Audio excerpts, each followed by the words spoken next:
did you go from a guy tweeting about his dad to something viral? Like, what was how did it begin, and then how did it take off and become go from your 200 followers to whatever million followers?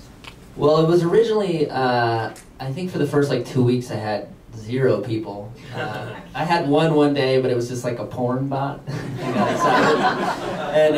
And then it went away. But it somehow caught on, like maybe a couple hundred people saw it. And then Rob Corddry, the comedian, he saw it, and he had like 1 million people following it, and he wrote something nice about it. I can't remember what he said, but it was really nice.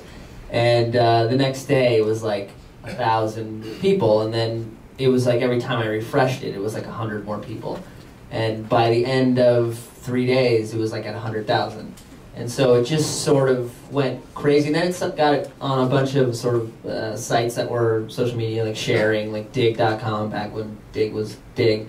And it kind of just exploded, and it took off from there. And I think within maybe a month, I was at 1 million, I think. That's cool. I think you'll hear it as just a recurring theme in general for everything that we're going to be talking about today or tonight. Authenticity. Yeah.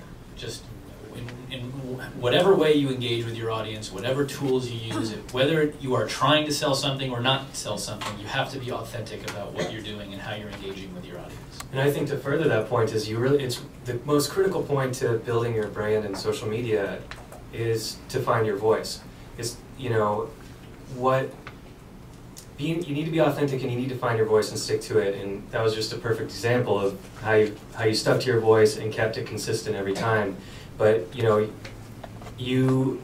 social media, the internet is different than television. It's a different medium than television. It's a different medium than radio or anything else. And there are certain things that are sticky, and there's certain things that aren't.